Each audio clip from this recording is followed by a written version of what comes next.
Тема на денот, мој вечерашен гостин, Ѓорѓе Илиевски, поранешен инспектор во просветниот инспекторат и уште ред други работи. Долги години во образовниот систем.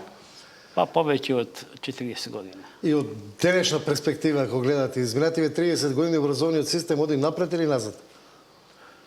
За жал, наместо да оди напред, наместо да оди тенденциозно кон современите тенденции на образованието, ние тапкаме на место или одиме надолу. Ако порано бевме на тие ранг листи европски, светски, посебно најстариот универзитет УГИМ, сега тој се наоѓа некаде над 2000-то место, а за другите универзитети да не зборуваме, така да нашето високо образование или општо образованието ни е девалвирано. Таа девалвација ја констатирам од моите анализи, повеќе годишни, од моите искуства како подсекретар за образование, како виш просветен инспектор, како човек кој што пишува анализи и колумни, како што си овие мои колумни што вечера ја носам оваа книга, што ќе ви ја подарам, ќе ми биде чест да ја прифатите. Македонската институционална облачност. Зошто е институционална облачност? Видите ги сите институции, покрај образовните институции, здравствените институции, правните, судскоправните и така натака, се во една облачност. И тежнението да одиме кон тие европски тенденции се многу тешки ако не го смениме нашиот ментален склоп и навиките за работа. Падот на образованието е резултат на нашата ментална филозофија на живење, на општеството, на законските регулативи, на премногу честите обиди за реформи или на што? Прво, најголемите проблеми кај не се наоѓа што политиката длабоко е навлезена во образованието. Ние немаме образовна политика. Ние имаме политика во образованието. Ние имаме политика во економијата. Ние имаме политика во здравството. Политика во судството. Значи, тоа е доминантното нешто. И вие немаме мерит систем, немаме квалитет. Вие доаѓате до една ситуација да бидете, ако сте по националност тоа, и тогаш доаѓате до израз, а кога ќе видите дека каква ви е состојбата, тогаш се чудите. Што е ова? Да го земаме примерот со Министерството за образование. Таму имате еден куп советници. Ако ја прашате министерката што им работа советниците, ако знае, јас веднаш се извинувам пред сите. Добро, сега имаме една ситуација која што за волја на вестината во министерство прави некакви обиди, нешто да барем ако не може многу да смени, барем некои чекори кои што треба да доведат до некаков ред. И сега имаме некои ситуации на проверка на одредени високообразовни институции кои по оние барем извештаи кои излегуваат од просветниот инспекторат покажуваат сериозни аномалии, да речеме, во било кој, без разлика дали се државни или приватни институции. Знаете, ништо ново. Јас ова сум го пишувал повеќе пати. И пред 2 години, пред 3 години, пред 4. Министерката е повеќе од 2 години.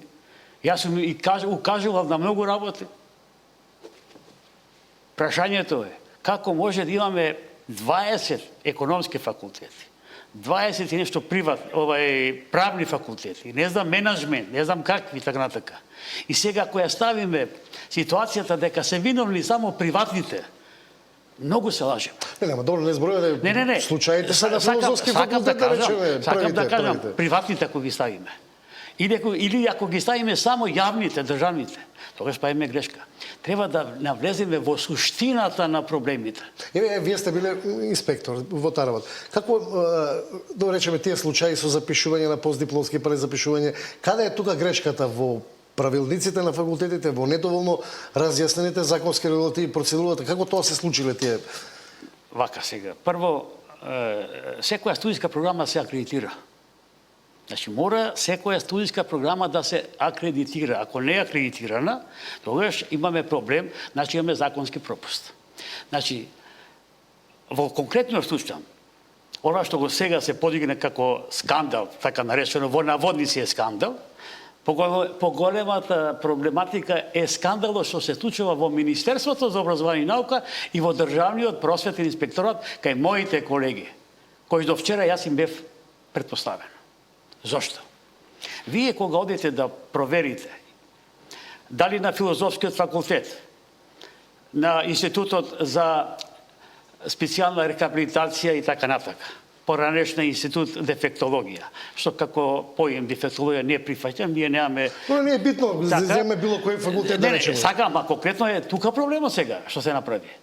Ние не навлегуваме во суштината кога министерката мощно добро знае дека имаме проблеми на правниот факултет Јустинијан Први. Имаме и на економскиот, имаме и на други универзитети. Затоа ја прашам, имаме проблеми. Прашам како настанале тие проблеми? Како резултат на со оглед на тоа што го велат од филозофскиот факултет кој излегува луѓето транспарентно велат дека има веројатно недоразбирање во начините како се носени тие проблеми. Затоа велам, вие сте биле на таа позиција. Што е грешката во приказната? Грешката е што се акредитирани, но нема никаква евалуација. 20 и нешто години повеќе. Се 20 години назад ќе ги укинат дипломите на луѓето. Па тоа се тие аномалии кои што сега сакат да ги кажат. Проблемот каде е? Проблемот да дефинираме веднаш. Не е во студентите на овие студиски програми. Не е на студентите, затоа што студентите се запишале, ги примиле документите и рекле нема проблем. Се констатирала таму испитната комисија, проверките, констатира на Филозофскиот факултет дека се е во ред. Продеканот, согласно правилникот за работа, за прв, втор циклус и така натака, за уписите на студентите, за нивната селекција, елиминација или не елиминација, или конечките, констатира дека овие 17 студенти ги исполнуваат условите. Што е проблемот? Сега, па што е проблемот? Проблемот е во сегашниот декан на Филозофски факултет, Оливер Баклески, кој што бил порано продекан за настава. Во правилникот, во членот 5, став 3 стои и во членот 11, дека координатор на сите уписи на тој факултет, на Филозофскиот, ако имаме направениот така натака, координира продеканот за настава. Господинот Оливер Баклески тогаш бил... Не мора сега ние да ги спомнеме заради човекот не може да одговори сега во моментот. Не, јас сум спремен. Во секој момент, не само со Оливер Баклески, не само со Јаневска, не само со било кој, да седниме да разговараме отворено со Држински. Затоа што македонската јавност е ставена во голема заблуда. Овие студенти сега можат да тужат или не? Кој? Да, и тие ќе тужат, не само што ќе тужат. Имаат право до управен суд да тужат и ќе покренат постапки, како што мене ми информира сите студенти, за ваквото нешто, затоа што е нарушено нивното достоинство. Во Законот за високо образование, во членот каде што има права и обврски на студентите, таму меѓу друго стои дека студентот има право да се унапредува во студирањето. Понатака, никој нема право да го наруши неговото достоинство. Затоа викам јас. Јас пак ве прашам, позиција на правнешен инспектор. Има ли проблем во тоа дека ако некој завршил, мислам таму беше проблемот, они завршиле технички студии, не завршиле тие вака, завршиле. Нема ли академски? Господин Маријан. Стручни студии има завршено, да речеме, на медицинскиот факултет. Добро. 3 годишни со 180 кредити. Добро. Истите тие, а такви има запишани и од УКИМ, од медицински, и од Битолскиот медицински. Добро. И не, сакам така. Немаат ли право на постдипломски? Има, како немаат. Еве сега зошто. Во членот 5 од правилникот, меѓу другото стои, согласно Болонјскиот процес, согласно тој европски процес кој што и ние сме вклучени. Ако вие имате 240 кредити, вие имате право да се запишете на магистерски. Имате право. Со 180 немате? Не. Со 180 не. Студентиве, да бидеме појасни за македонската јавност, имаат со стручни служби, стручни студии, имаат 3 годишни, имаат 180 кредити. Да. После тоа тие завршуваат специјалистички едногодишни, 60 кредити, тоа се 240 кредити. Со тие 240 кредити тие се запишуваат на филозофски. А такви ситуации имаме што се запишани и на безбедност, и на правен факултет, и на економски факултет, секаде во државата. Да.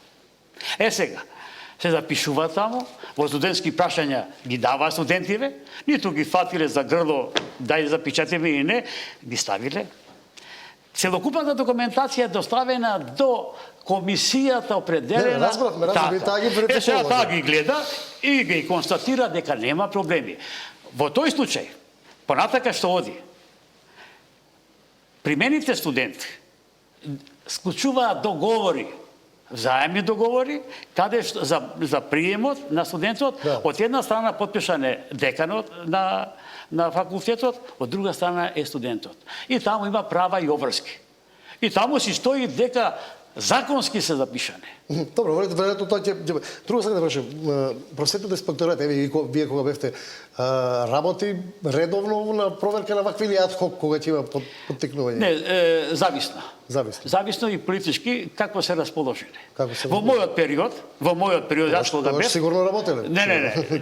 Вие сте биле шеф, сигурно? Не, ако сум бил шеф. Кога се формираше Универзитетот Мајка Тереза, јас извршив инспекцијски надзор. Констатирав многу слабости. И дадов решение. Добро, се сеќаваме на тие... Така, и тие мои малтретирања што ги правеа. Да. Пред крај само, пошто нема многу време, ваша оценка за овој сега новите обиди за реформа Законот за високо образование, блиц оценка, тоа е во добра насока, во лоша насока? Пака сега, можам да кажам дека 60% не оди во добра насока, 30% може. Зошто? Прво, во наслова научните звања што треба да бидат, ние викаме треба да бидеме отворени. Таму стои, за да добиете звање, насловно научно звање доцент, вие треба нормално да сте докториране, да имате трудови и така натака, и има еден став од тој закон, треба да имате 3 годишни, да бидете 3 години асистент.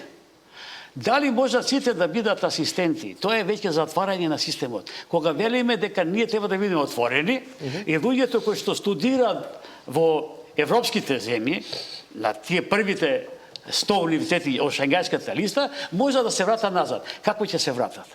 Како ќе се вратат е прашањето, затоа што се бара тоа.